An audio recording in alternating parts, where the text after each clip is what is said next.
Bonjour et bienvenue pour cette première vidéo pour Poker Progression. Donc dans cette vidéo, j'ai décidé de faire une vidéo théorique, car comme vous pouvez le voir, je suis sur Flopzilla. Et donc ce que je voudrais faire, c'est une vidéo, je vais vous présenter, je vais pas vous présenter encore Flopzilla, je vais le faire dans une prochaine vidéo. Ici, je vais vous présenter en fait les suited connectors, et on va s'intéresser à la flopabilité des suited connectors.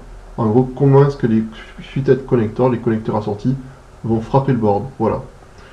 Donc si vous êtes plutôt un joueur avancé, que vous êtes au-dessus de la NL100, je pense que vous pouvez couper la vidéo ici.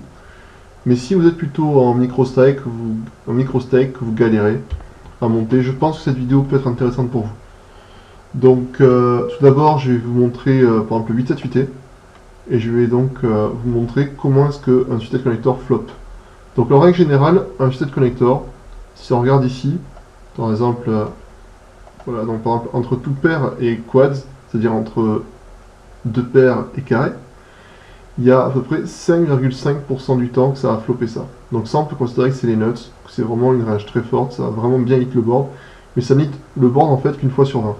Ensuite, ce qui nous intéresse, c'est cette zone-là, c'est-à-dire que ça va faire un flush draw 11%, donc flush draw avec 9 cartes, on fait un tirage flush draw quoi, 9 outs, 9 cartes, 9 outs, et open list redraw, donc ça fera ça aussi 10%. Donc en gros 20% du temps, on va avoir au minimum 8 outs, donc c'est plutôt pas mal.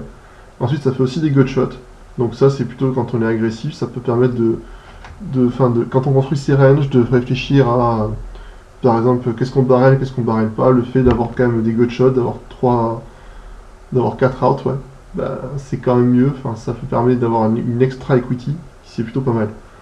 Donc maintenant, je vais comparer deux cartes, enfin voilà, donc Valet 18. Donc Valet 18, comme vous pouvez le voir, ça fait top pair à 15%, et ça fait middle pair à 12%. Donc le reste ne bouge pas, c'est-à-dire là on est toujours à 20%, et là on est toujours à 5%, c'est toujours la même chose. Mais là, voilà, donc là en fait, top pair c'est 15%, et middle pair c'est 13%. Et ensuite, ce que je vais vous montrer, donc c'est 5-4 UT. Donc 5-4 UT ne fait jamais top pair et fait 27% du temps ou middle pair ou weak pair. Donc en gros on flop très mal avec 5 et 4 UT, c'est-à-dire qu'on n'a jamais les nuts en fait. Enfin, on n'a jamais les nuts, mais en fait c'est assez simple à jouer 5 4 UT, c'est-à-dire que soit on va hit le board, c'est-à-dire on va avoir deux paires ou plus, et après on va avoir des flush draw et de open ended trade draw, mais on n'aura jamais l'extra equity de Valet 18. Et Valet 18 en fait on peut avoir des overcards, c'est-à-dire que on va avoir des overcards et donc on va avoir une extra equity, c'est-à-dire on peut avoir parfois 15 out, parfois on va avoir je sais pas, on va avoir juste une seule overcard, donc on n'aura que 12 out, et parfois parfois ce sera comme 5-4 UT, mais on n'aura pas d'extra out, mais dans l'ensemble on sera quand même pas mal. Donc ça pour dire qu'en fait, plutôt le thème de cette vidéo, c'est de ne pas surestimer les lots suited connectors, c'est-à-dire les cartes comme 6-5 UT, 5 et 4 UT, c'est pas vraiment des cartes hyper fortes. Voilà.